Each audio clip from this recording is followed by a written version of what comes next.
ကိုယ့်ရဲ့ဖုန်းမှာ Facebook တို့ Messenger တို့ကိုနှစ်ခု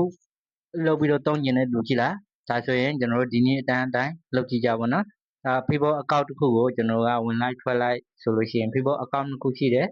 ဆိုပေမဲ့လည်း Facebook တစ်ခုတည်းရှိတယ်ဆိုလို့ရှိရင်ကျွန်တော်ဝင်လိုက်ထွက်လိုက်နဲ့အလုပ်ချုပ်နေမှာပေါ့နော်ဒါဆိုရင်ဒီနေ့တန်းအတိုင်းလုပ်မယ်ဆိုလို့ရှိရင် Facebook ကိုနှစ်ခုပွားပြီးတော့နှစ်ကောက်လုံးသုံးလို့ရမှာပေါ့နော် Okay ဒါဆိုရင်သွားကြည့်ရမယ်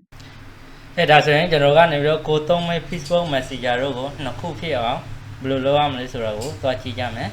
ဒီထက်မှာကျွန်တော်က setting လေးကိုတစ်ချက်ဝင်လိုက်မှာပေါ့နော်ဒီထက်မှာ setting လေးကိုနှိပ်ဝင်လိုက်မယ်ပြီးသားတဲ့အခါကြာလို့ရှိရင်ကျွန်တော်ကဒီထက်မှာဘာကိုသွားရှာရမလဲဆိုလို့ရှိရင်ဒီမှာ apps ဆိုတာ effect ဒီ apk effect ကိုတစ်ချက်ဝင်လိုက်မယ်ပေါ့နော်အဲဆိုရင်ဒီနေရာလေးမှာကြာတော့ကျွန်တော်တို့ဒီမှာ app clone ဆိုတဲ့ကောင်ကိုတစ်ချက်သွားနှိပ်လိုက်မယ်โอเคဒါဆိုရင်ကျွန်တော်မှကိုလုံးချင်တဲ့နှစ်ခုပွားချင်တဲ့ကောင်လေးတွေကိုဒီဘက်မှာ Facebook ကိုလုံးမှာဆိုလို့ရှိရင် Facebook ကိုနှိပ်လိုက်မှာပေါ့နော်ပြီးရင် open ကိုတစ်ချက်နှိပ်လိုက်မယ်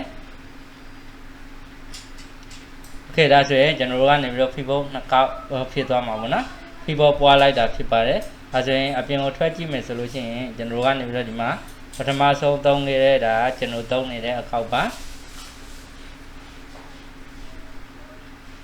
ဒါကျွန်တော်သုံးနေတဲ့အကောက်လေးပေါ့နော်ကျွန်တော်သုံးနေတဲ့အကောက်ကနေပြီးတော့နောက်ထပ်တစ်ခုပွားလိုက်တာကြာလို့ရှိရင်ဒီဘက်ချက်မှာပေါ့နော်โอเคဒါဆိုရင်ဒီနေ့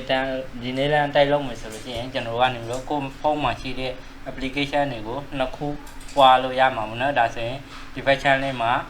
ဖုန်းမှာ account နှစ်ခုရှိတယ်ဆိုလို့ရှိရင်ဒီဘက် channel မှာတစ်ခုဝင်ထားလို့ရတယ်ဟိုဘက် channel မှာတစ်ခုဝင်ထားလို့ရတယ်โอเคအဆင်ပြေကြပါစေနော်